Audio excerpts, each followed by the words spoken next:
Good to go. So I wanted to welcome everybody and thank you for joining us here today. My name is Carlo Tortora Brayda. I'm the chairman and founder of the Tortora Brayda Institute. And myself, I come from a mixed background, both in terms of ethical background and in terms of technology background. Originally an engineer, moved into marketing, and really this whole topic really about diversity, equity, and inclusion is very, very important for me. I have two daughters that I'm very proud of, and I really want to see a great future for them. And I really feel that although the world has come a long way since the beginning of the movement, we're still far, far away from actually achieving a level of equity and inclusion across the world, and in particular also in our industry. We should be, for an industry as advanced and evolved as ours in technology, we should really have this resolved. So I hope that today's discussion will be an inspiration in helping us to move along and take a step forward altogether. I worked for many years in Ethiopia, which is part of where I'm coming from. And I was tackling the subject of digital divide and gender divide there by working with the government, with the United Nations and the World Economic Forum.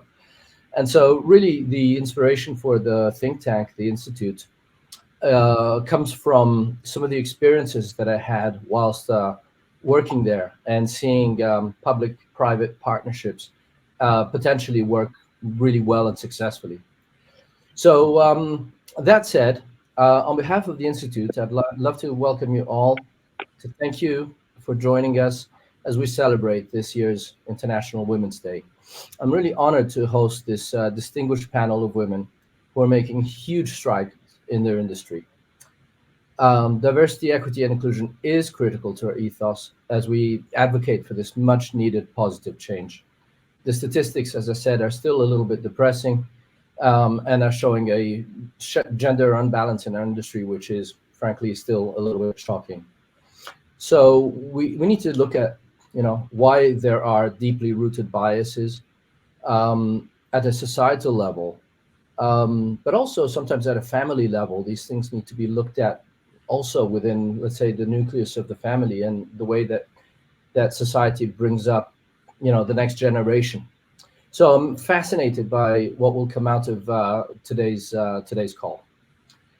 So if you're not a member of the Institute, we would love to invite you to visit the website and to learn a little bit more about what we do, and for you to join us if you feel that you'd like to participate in the work of our organization.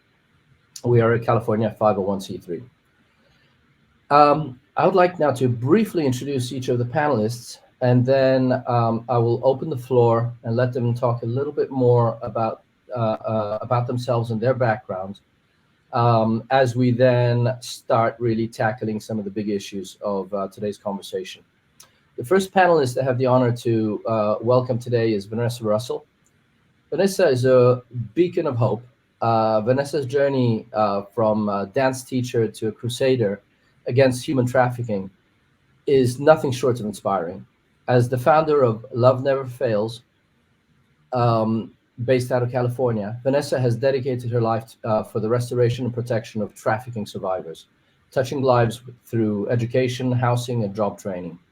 With 23 years in the tech industry and an impactful nonprofit leadership role, her voice brings a unique blend of tech savvy and humanitarian activism to the table.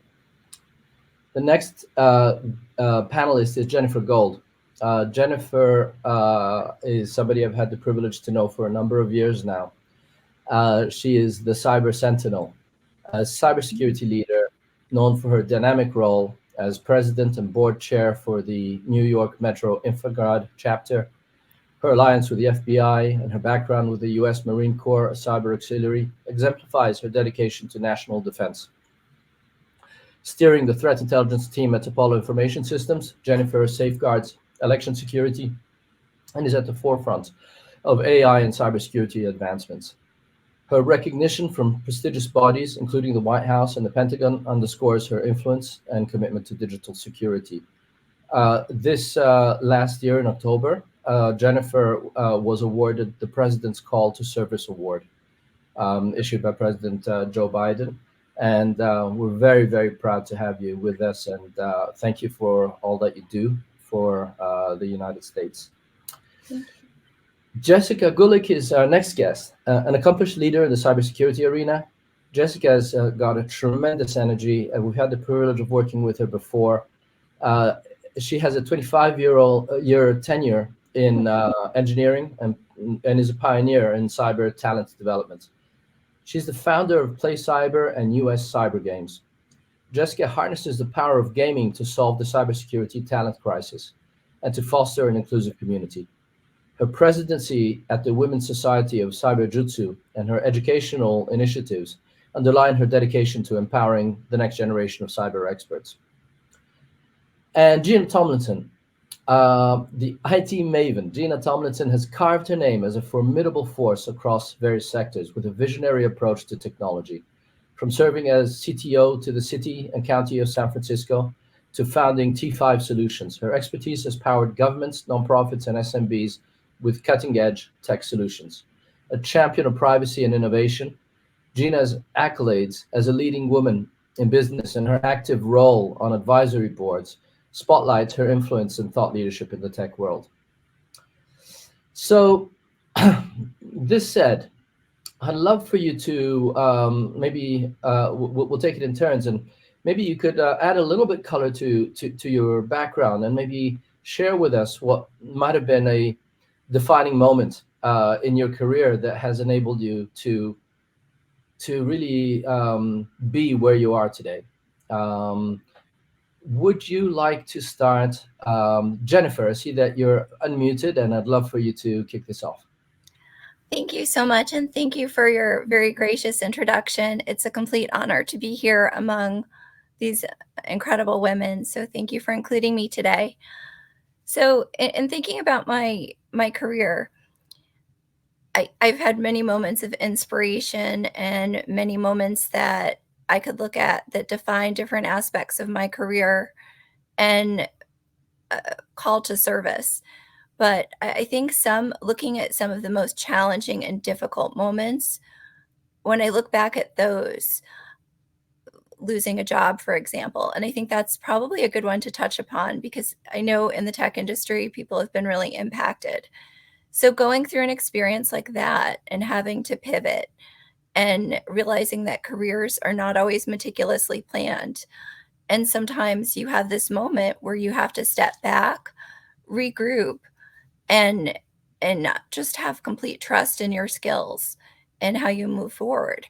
And you will. And so there are a lot of challenges I've found along the way, but I find some of the most difficult moments have helped me to grow a lot more.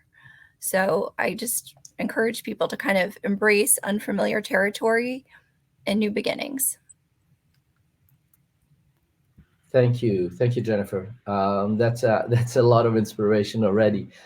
Gina, tell us a little bit more about yourself and of these defining moments that led you to where you are. Yeah, thanks everyone. Thank you, Carlo, for that incredible introduction as well. I need to get rid of my marketing person. That's excellent, excellent work there. But for me, I took, certainly the road less traveled. I had a lot of experience in corporate America, in throughout the private sector with very large Fortune 50, Fortune 100 companies. And then I made a switch. I was blessed to have an opportunity with the City and County of San Francisco. And making that switch to the public sector awakened something in me that I didn't realize that was even asleep. And that was a call to serve, a need to provide equitable technology solutions to the masses. It was the process of seeing the have and have-nots, the process of seeing literally the digital divide that was existing throughout the county. It awakened something in me to lead a charge of working to get underserved and marginalized communities the technical acuity, acumen, and resources that everyone deserves. So that was my bellwether, if you will, that aha moment that really changed my career and changed my life. Thank you, Gina. Thank you for that introduction and inspiring words. Vanessa, would you like to go next? Sure. Yeah. Wow. I'm just so grateful to be on this panel with these powerful women on International Women's Day. Wonderful. Well, my story is similar. Actually, I come from a background of poverty, former foster care, and a variety of challenges, and yet found myself placed in the middle of tech during the dot-com rise. And I was able to make quite a career for myself for 20 plus years, and was teaching inner city kids dance on a voluntary basis, kids that were very much like myself and just wanting to give back. And what happened was one of my 15-year-old dance students was sexually assaulted in the Bay Area and sold throughout California for a year. And much of that was being done online. And so needless to say, I felt that there was this cross section between my role as a senior tech leader in Silicon Valley and the trafficking of children and vulnerable people throughout the world.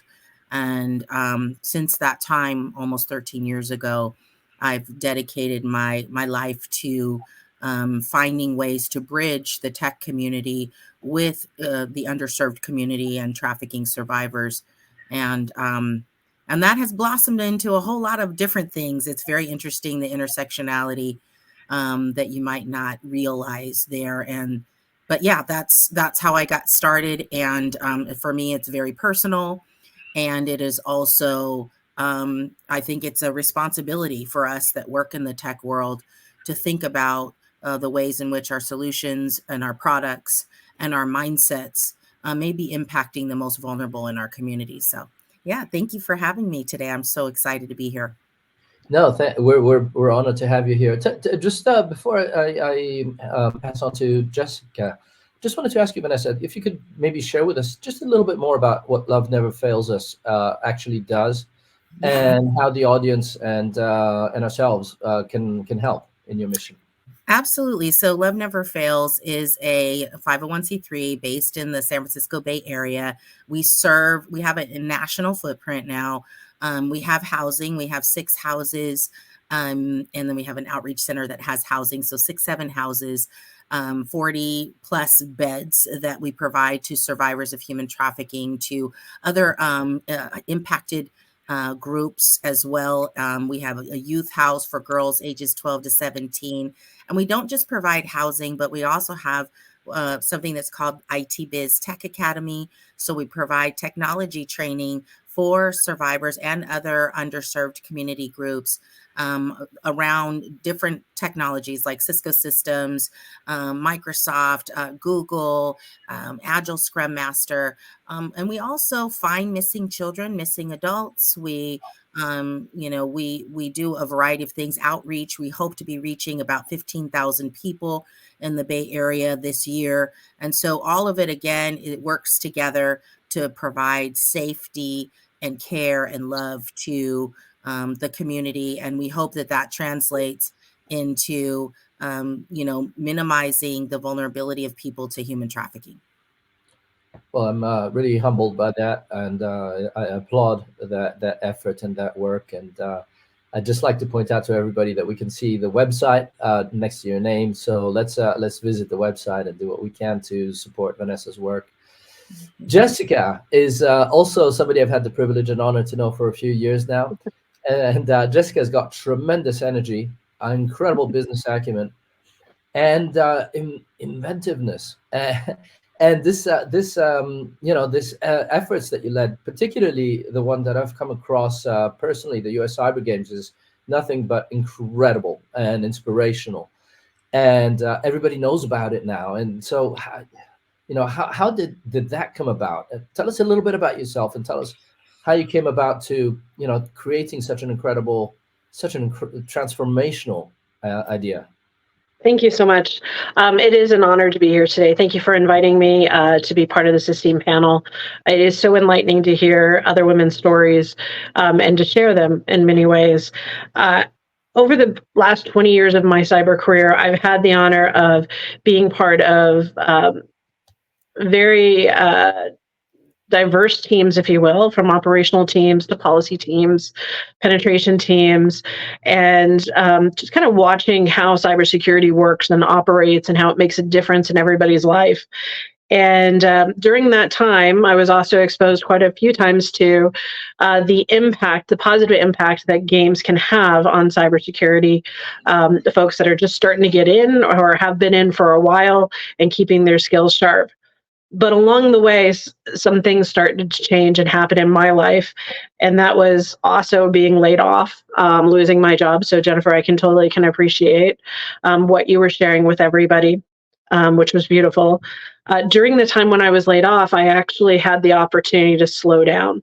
I think a lot of times we get into the hustle of work, and I was always really focused on the deliverable that was due, the customer that needed to be happy, next pen test, et cetera. So being laid off made me really kind of appreciate what was else happening in the world. And as a mom, I got more and more time to spend with my son as he really got into his part of his life where he was following sports. And so I was oftentimes, on the side of the field, whether it was football or track or basketball, watching him do his sport and realizing that there were so many parallels between our sports programs and our athletic programs and our cybersecurity operations. And the brilliance that I saw on the field and on the court by the coaches and how they were really helping to train and upskill. And it was more than just drills. It was teaching them leadership and teamwork and decision making and how to handle stress, and seeing how that can be brought back into cyber. You fast forward, and a dear friend of mine and mentor, Dan Manson, finds out I'm in Vegas for a business trip and says, Jess, you need to come here. And he took me to the esports arena. And it was at that moment that I realized, how we could really turn something really cool and exciting for cybersecurity by blending it with the athletic programs and with the esport programs that are out there. And so I'm dedicated my life here on out to really creating that esport for cybersecurity, because it's fun. It helps to encourage more people to come into the sport. It also encourages more people to have a safe place to try out their skills. And it becomes very inclusive, if you will, by bringing everybody, all types of lives into a sport, whether they're the fan, they're the player, or they're the coach, and having some fun about just appreciating the skills and the level of aptitude that we have to have in our workforce for cybersecurity. Awesome. Thank you for doing that. I mean, I think the contributions around this table are just so phenomenal. And if we can start to radiate some of this can-do energy, then we can really achieve much. So one of the things I wanted to talk about really was, ultimately, it's a big question: is how can we actually achieve change at a societal level? And one of the issues that is clear is that even though this is a technology call, we're all human beings, right? And we all have our own private lives, and we've all been brought up in a certain way, and we all bring up our children in a certain way, right?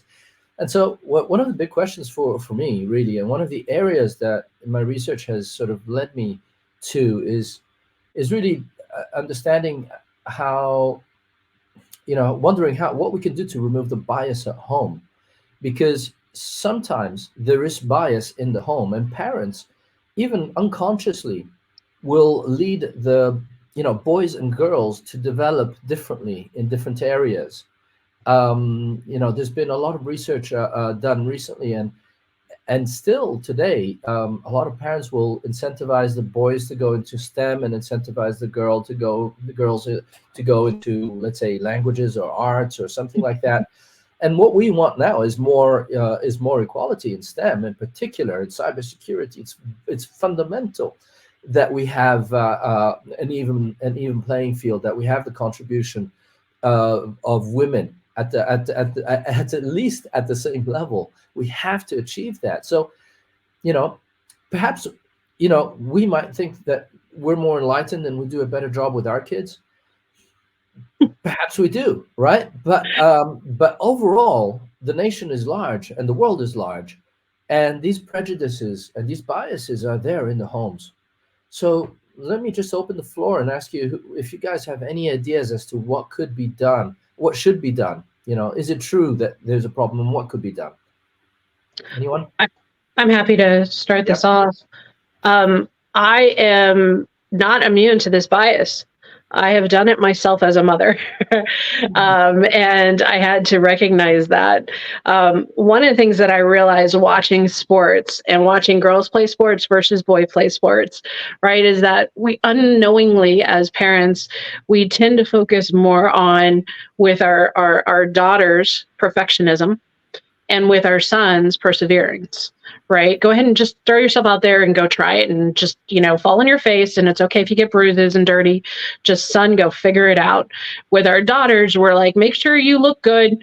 Are you clean? Are you, acting, good behavior? Make sure you say hi to grandma, and it's all about get the good grades, etc. And so at a very, very young age, unknowingly, we're telling our daughters that we expect perfectionism from them.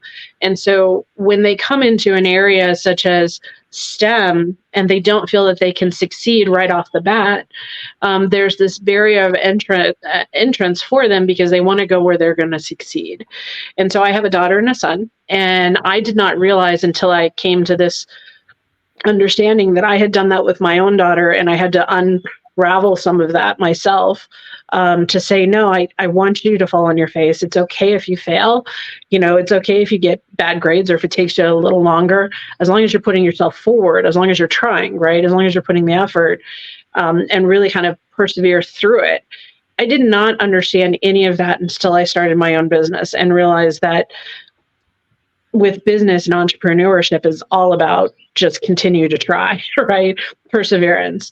But I think that there is an inclination that we have as parents to try to groom our daughters to be more perfectionist, and we need to stop that. We need to kind of open it up. Some of the first females in cybersecurity and tech and STEM tend to be the tomboys, right? They tend to be who've been playing with guys most of their lives, playing sports, putting themselves out there, willingness to get some dirt on their face and, learn and be curious and such. And that's what we need to open up in our daughters. Well said. Thank you. I think also that translates into why women aren't promoted as readily, because there's some research that has been done that shows that we wait until we think that we're ready for that promotion before we even apply. And so it speaks to exactly what you said, Jess, which is that we, I forget what the actual metric was, but it was like men often will apply for a position and they're not even prepared for it. And they're like, I'll figure it out, along the way. And then, women are like, no, I have to have all the skills that are on the job description before I even apply. So it really does speak to what you're referring to, Jess. But I also think that part of it is the way that we talk about tech. And I have this all the time when I'm trying to make an appeal. As y'all know, I said earlier, I'm trying to reach out to survivors of human trafficking and say, you could be a cybersecurity engineer, and teaching them, training them about cybersecurity, about tech. And they're like, I'm not good at math. I'm not good at science. How would I ever be able to do this? Well, first of all, let's talk about why you may not have, done well in math or science. Let's talk about the way that I talk to you about those concepts. There's science in makeup. There's chemistry and beauty products. There is, it's all about the way that we frame the conversation. And so let's make it relevant. And, we talk about this in terms of gender, but it could be also in terms of so many other factors, your culture, your socioeconomic background. Do we know how to frame your race? Do we know how to frame things in a way that makes it culturally relevant and interesting to different people groups? And I think that, in my opinion, is where the bias comes in. It's not in what it is, it's in the way that we talk about it and present it to the various populations, including our daughters at home. So. Yeah, I align with both of those. I think I'm really big on representation matters. I think what you see and what's put in front of us,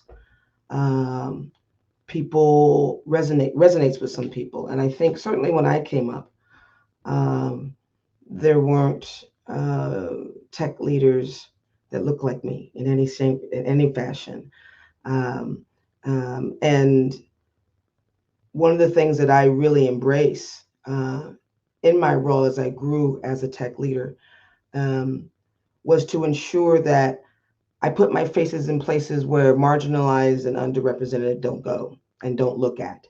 I put myself in places where people who look like me can see a path forward. And I think that that's really so important. And it is, as was said earlier, I believe our duty. It is our duty as tech leaders. It is our duty to give back to this wonderful industry that's given so much to us. So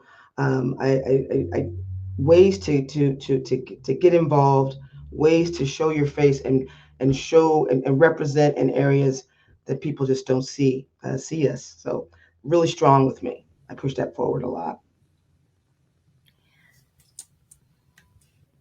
For me, I feel, and I can echo, like listening to all of these, it's amazing. I identify with various aspects of what everyone's sharing here.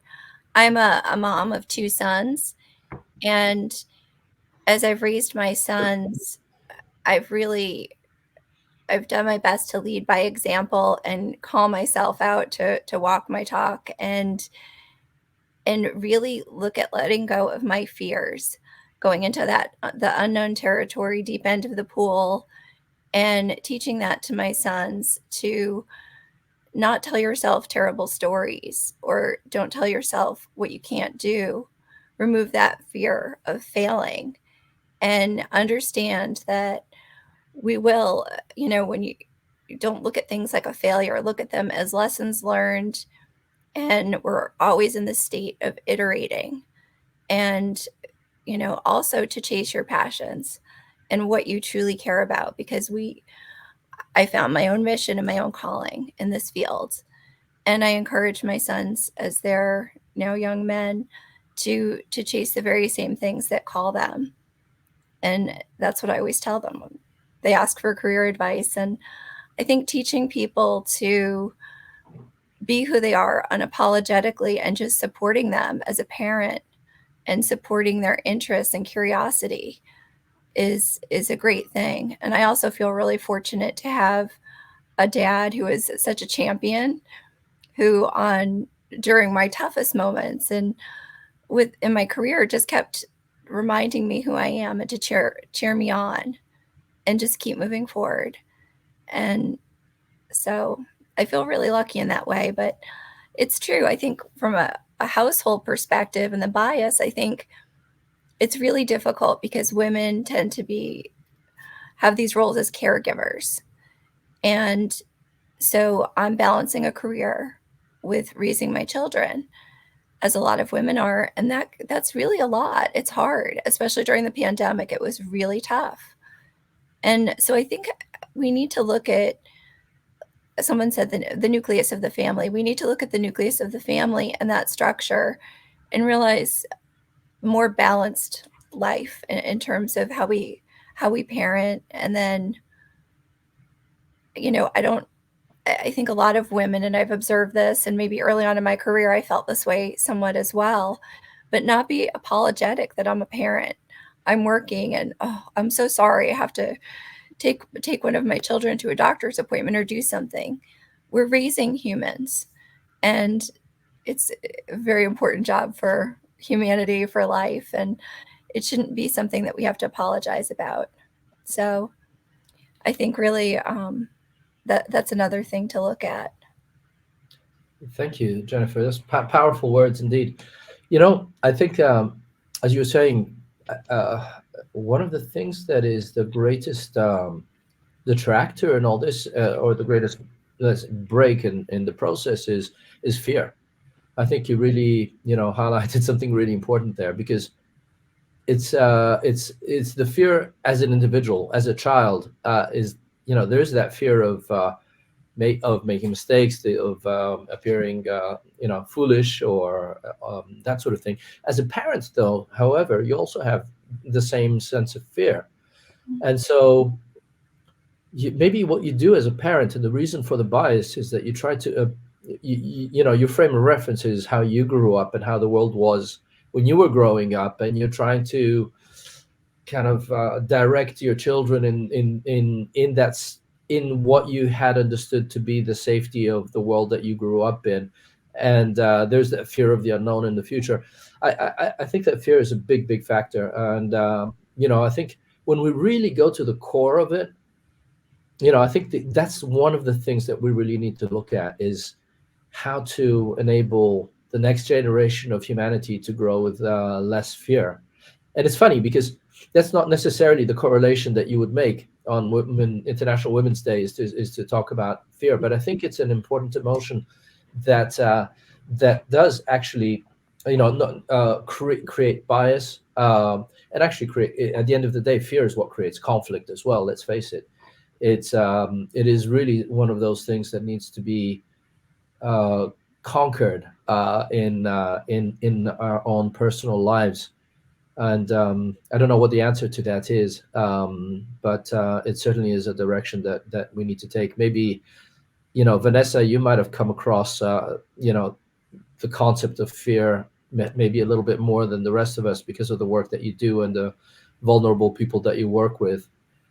Yeah. But I just wonder what your suggestions are. How do we try as individuals, and as professionals, and as representatives of companies, to try to help move forward in empowering women and removing the sense of fear from men and women, so that we can create a more harmonious world?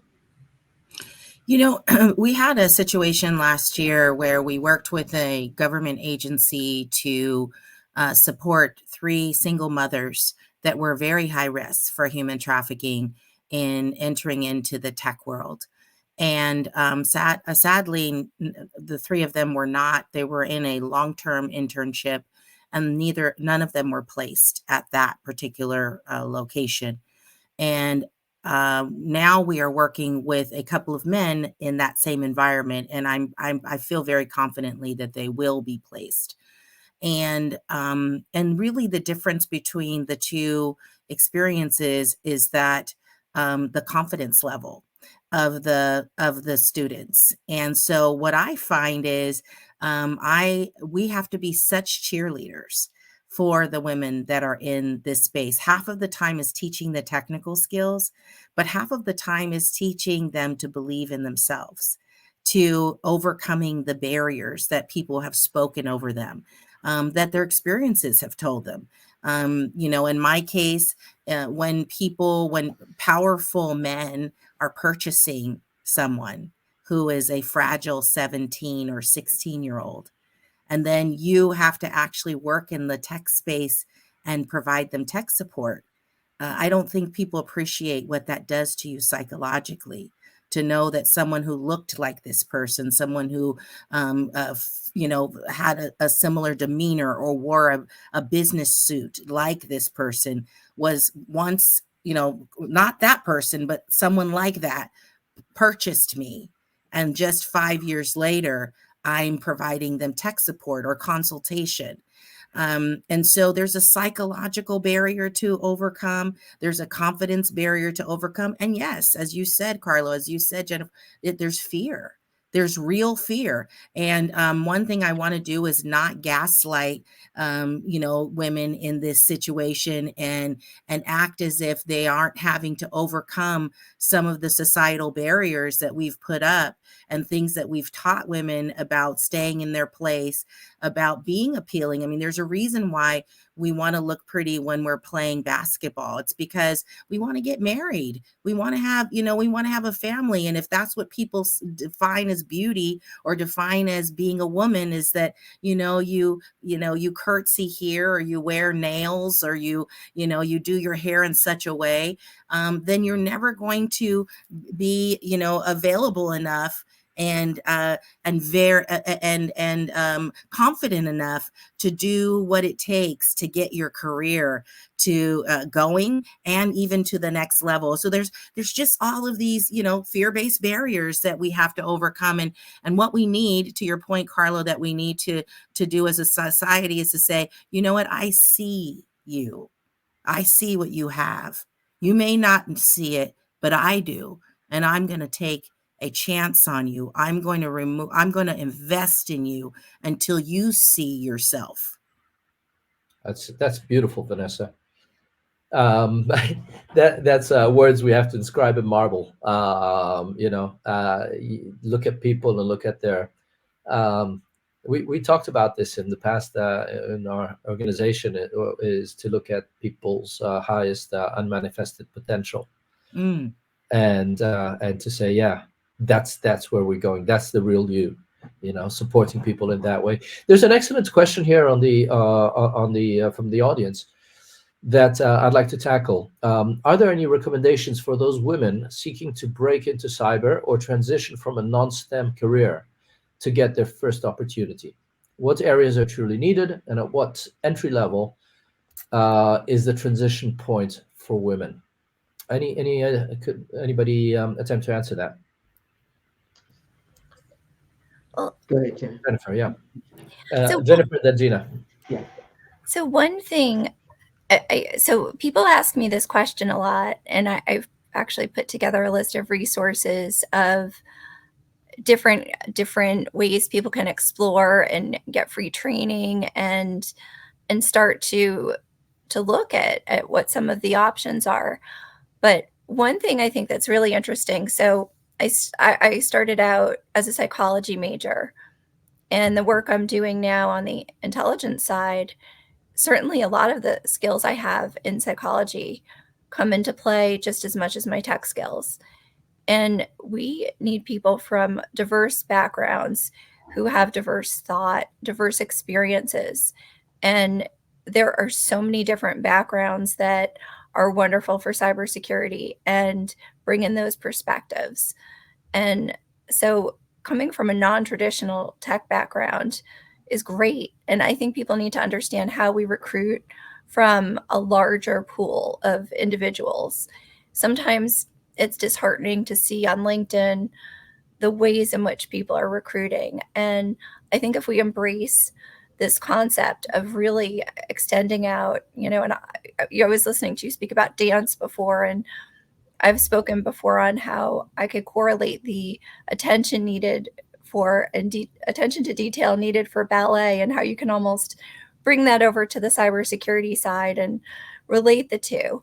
But there are so many aspects of non-traditional careers that I think we should keep ourselves open to as people who are in this field. And then in supporting people getting into the field, there are a lot of resources, a lot of free resources. Training used to be very cost prohibitive for people, and I think it was a barrier to entry. But that is one thing that I've seen positive change in. So. Yeah, I think that I was one of the rare folks who tech is all I've done. It's all I've ever done. When I went to college and had a couple of internships doing work at the grocery store, but tech is all I've done. So I've had that blessing of having this as an innate thing and passion and gift for me. But I've worked with and have worked with so many people across the spectrum. And all like you, Jennifer, and the rest of us, we get asked, how do you get in tech? How can I make that entry level into tech? I really think that just like any other industry, is your focus, hey, I want to get into tech because there's good money in tech and I want to make that money, or is there something that you feel you can contribute to tech, that you can add, that you could pour into, that you could draw from? And I think you lean on that a little bit in terms of understanding and trying to really discover what your desire is before you dive into tech. There are so many, I'll call them paper certified professionals running around here. Some of which I know in my recruiting and the way I really look for people, I look for a really good mix. I'm not necessarily going to look for that person who who is replete with certifications, but what is attractive to me is someone who may have those certifications and who may not, but has some other experience, life experience and work experience that has a nice marriage of them both. So I think I think it's critical for folks who want to get into tech to truly do the homework around what aspect of tech excites me or interests me, and really do some research around that. And with the advent of AI, and I know we'll get more into that in a little bit, but with the advent of AI, so many roles and responsibilities and careers are being completely changed by this technology. So it's another opportunity for folks coming from a non-STEM or a non-technical background. AI now really, breeds that opportunity for people who have a deeper interest. So I'm excited about the folks that will come from that technology. Awesome. There's also now you mentioned AI. There's a really good question here from Jeff Thibault from the audience. He says, my 17-year-old daughter is super creative and about to start her college journey, but she's undecided on her major. Any recommendations on ways to introduce her to the opportunities that exist in AI without feeling like I'm pushing it on her? So this is smart parenting advice as well as career advice. Can anybody comment on that?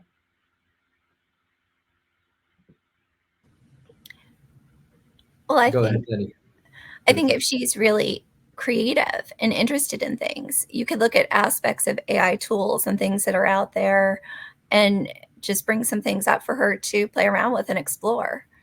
And AI has relevancy for all of us. And as we move into the future, it's relevant in so many aspects of our lives. So just having those skills, whether or not an individual is going to be a technical professional in the field, but just understanding it is really fundamental, because it's really shifting the way we operate as a world. So I always think it's a great approach to kind of that fire that's lit within people to look at that and their passions and what they're excited about. So I would look at all of the incredible creativity and ability to create, whether it's art or writing or different ways that you can use some of the generative AI tools for free and just to play around. I'd agree. I would add to it, if she's getting ready to go to college. I have one in college and one graduated. Look at the clubs. Just get her to open herself up to getting be part of the clubs. But I wouldn't worry too much about AI as a parent, because to me, AI for the emerging student base that are going to be freshmen in colleges this year, it's kind of like desktop computers were back, in the early 90s and 80s. They're going to be experiencing AI from how they manage their day to the classrooms. It's something new and different that will help to do every single thing they need to do during the day. You know what I mean? It's part of everything now, whether they're going to be writing their work or they're going to be doing artwork for a club, or they're going to be trying to figure out, the latest game, et cetera. AI is that new thing. And we can talk about it from national security standpoint. We can talk about it from an economic standpoint, from a business standpoint, et cetera. But this new generation, they are just, it's part of everyday life for them.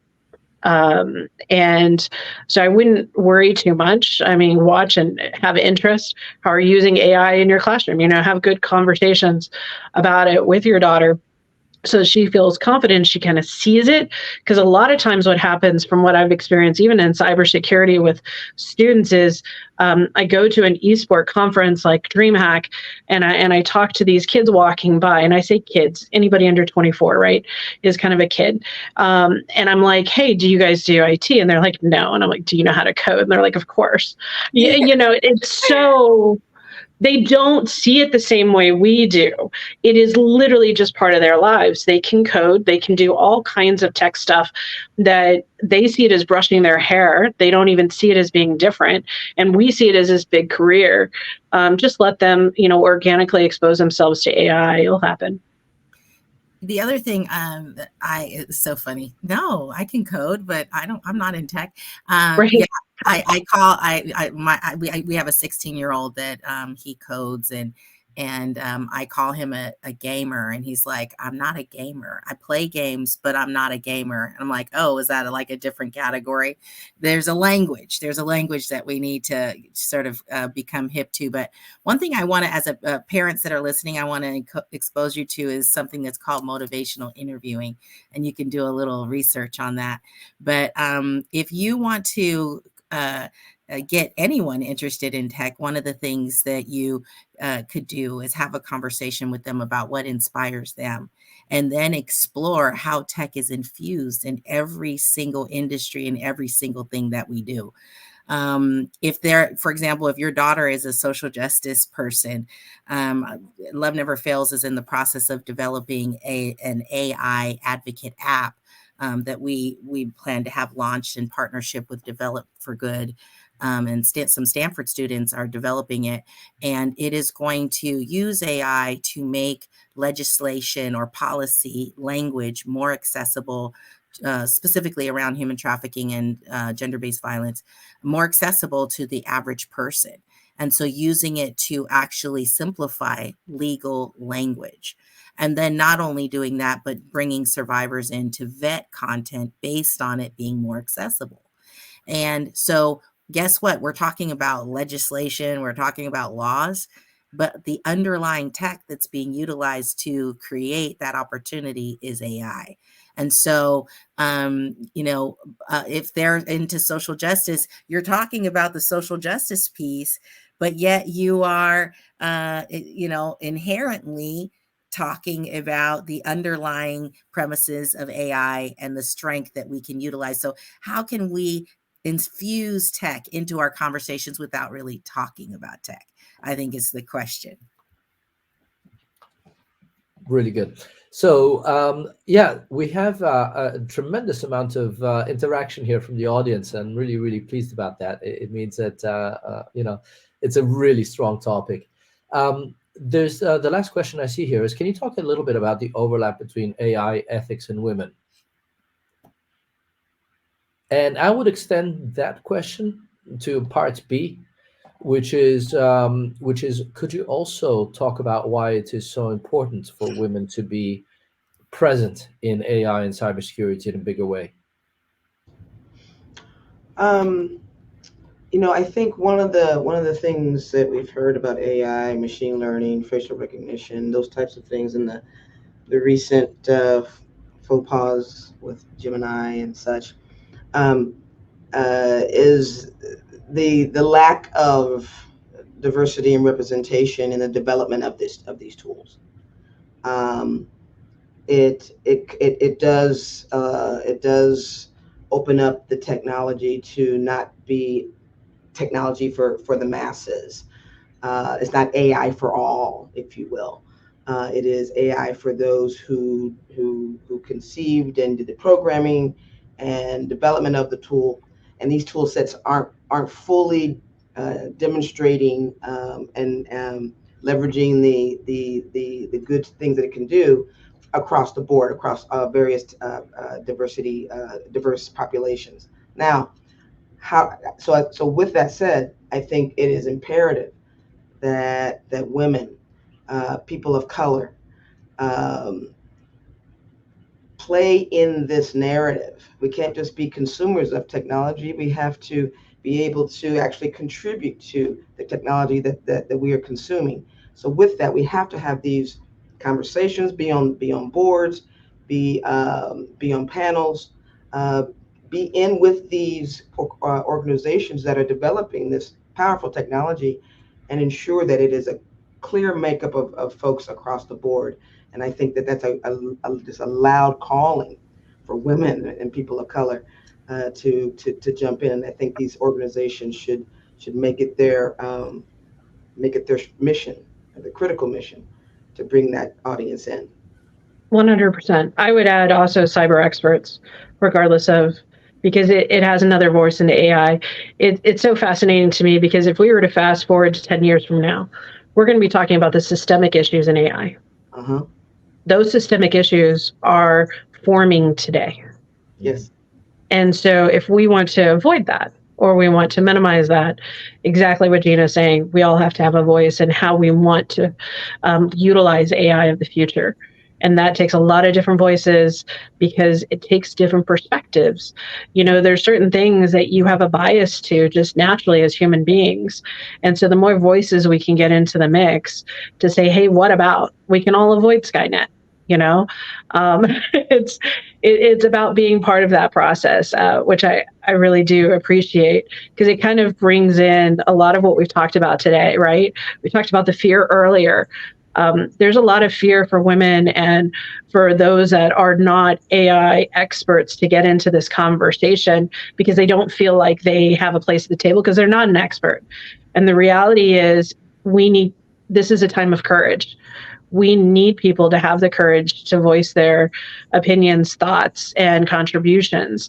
And, you know, I bow down to all of them that have that courage to say it, because it's courage. And well, fear comes from, you know, this idea of a single voice and somebody's going to say I'm stupid or I'm not worthy, right? So let's include all voices, and no matter how crazy it is, let's take a look at it and weigh it, and, you know, try to focus in on what's important and reduce the systemic issues of the future. I think it's absolutely critical that we build AI with teams that mirror the demographics of our world. We will never combat inherent bias that leads to these harmful algorithms unless we're building these models with, and it's inclusive. And so it's critically important to how we move forward in the integrity of what we build and design, that we, like you said, we include all voices and representation across the board. Diversity is so essential for building whole systems and for things like national security. And it's critically important. It's not a nice to have, it's essential. Yeah, exactly. Yeah. And, you know, I think that women have a digital vulnerability that is much higher than, you know, our male counterparts. And that is because of all the things that we've been talking about today. And so what does that translate into? It translates into women are being targeted for exploits. We're being targeted for phishing scams. We're being targeted for deep fakes. You know, AI being used for bad by bad actors to harm women and children and make the vulnerable even more vulnerable. And so we have a responsibility to protect vulnerable people in our community. And as such, it's training, it's teaching about cybersecurity, about AI, and empowering people to want to learn more and using language that inspires us to get involved. Let's stop talking about these things in terms of binary and bits and bytes and hexadecimals. And, you know, you got to know statistics and algebraic concepts. That's not relatable for your average person. Let's find new language, find new ways to inspire people and get people involved. Because as was said, if we don't, many people will be left out, and the impact will be economic, it'll be physical violence, it'll be a lack of housing, you name it. All of those things really stem from not having access to this important information. Yeah. There's so much to talk about. I'd love to maybe on a further session also talk about like safety and for women on the internet, safety on the metaverse, which is something, a reality that will become more apparent as the next few years come by. This is really critical. And in relation to what you were just saying to the panel, what the panel was just saying, I just wanted to give a practical example that made me think, made the penny drop. In recent years, it's been in the media as well. The issue of the crash test dummies. You surely heard about it. So because it makes you think, you don't realize the gravity of it. But when humans get hurt, then that really, then you realize the problem with lack of diversity. So these engineering teams that were creating crash test dummies for car accidents were male dominated, and guess what? Crash test dummies were sort of simulating men, and at the end of the day, a study showed that women were getting more hurt in car accidents because, again, there was lack of diversity there, and the wrong crash test dummies were being utilized, and that became the standard in car manufacturing. Yeah. So it is really serious, and that's just talking about crash test dummies. When we talk about adversarial attacks, cyber attacks from nation states that want to harm us, and that's happening a lot these days. Well, the impact, the capability of women in cybersecurity to see a different perspective is essential when we get hammered and battered as we currently are, and it's just going to get worse. So I really personally advocate and really want to call out and encourage every woman, every girl out there to really consider a career in STEM because we need you, right? Now, in the last couple of minutes that we have, as we wrap up, what I'd love for you to do sequentially is to provide a word of advice to young women entering the market, but also, if you can, a word of advice to mothers re-entering the workforce after periods of maternity leave, because that's a big issue. And there's evident and clear discrimination there in terms of getting back into the workforce. So any comments on either of those things, if you could take it in turns, and we can wrap it up right on time. Gina, you're unmuted. Why don't you kick off? Well, I can't speak to being a mother, except a dog mother, perhaps. But but in terms of getting women and young girls involved, and how what's the first step out, is to really, it's very important that you are just confident in yourself. Have the confidence and the temerity to test yourself. Have that confidence in yourself to step out and and move forward. Thank you, Gina. Jennifer, maybe. So one thing I think it's so important is not to let fear or imposter syndrome hold you back in this space. And it's so important to find your tribe. So find people who are your allies, who are your supporters, your champions, that you cheer each other on and support each other throughout all aspect of life. It's so important.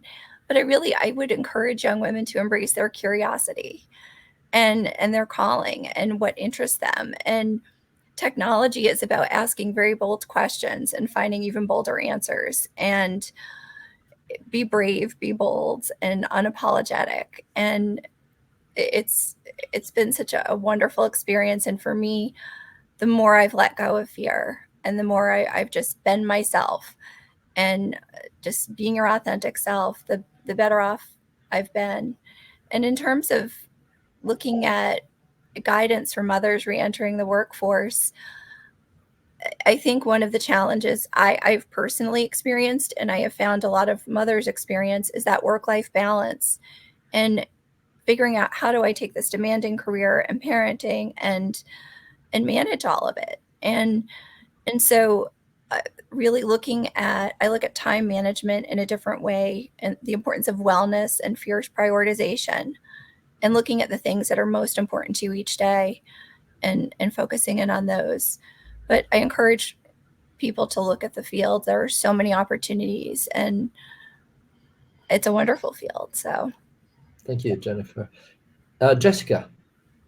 I think young women and some others for both is that consider the field to be really an ecosystem. There are so many avenues and pathways, if you will, based on your own strength. If you're a lawyer at a cybersecurity firm, you're in cybersecurity. If you're doing creative artwork and marketing at an IT firm, you're doing IT. You're part of the community. You can start to work your way into it. There is not an age limit. And that's the one thing I want to reiterate to women is a lot of times if they've what we call boomerangs, right, coming back to the career, there's this perception that one, because they've been out for so long, they're going to lose ground and they need to accept less money. Two, that they are going to have to make sacrifices and work really hard to catch up. And three, that no one's going to respect the work that they've done.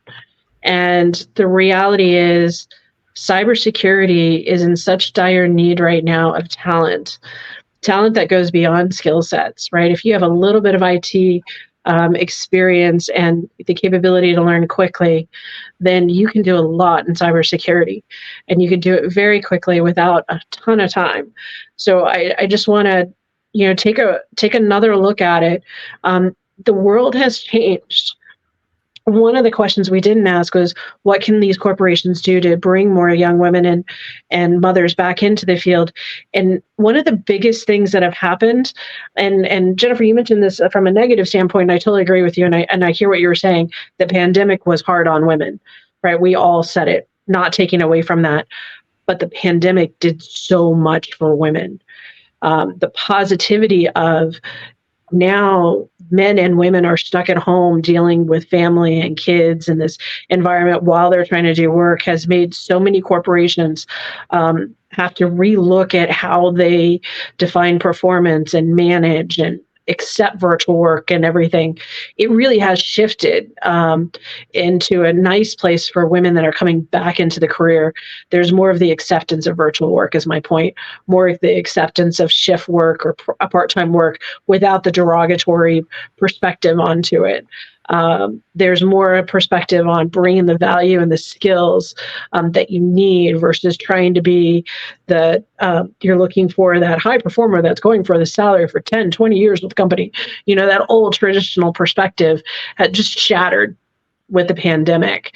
And I hope it continues to shatter. And I hope we continue to rebuild it so that it's inclusive.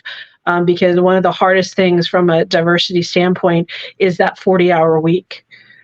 And so many of the systemic issues that we have in our workforce that really have gone to the husband bringing home the income, if you will, from the family standpoint. We just have to shatter all that, and it's starting to shatter, and it creates a great opportunity for women coming back into the career field. Take the pace you need to take. Manage proactively what your boundaries are, but realize there is a place for you. And I don't care if you're 60 years old and you want to get into cyber, it can be done.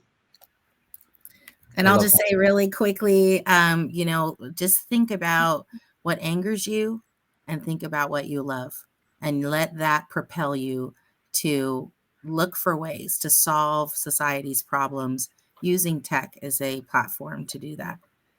Absolutely beautiful. What an amazing panel. I've had the goosebumps now for 60 minutes.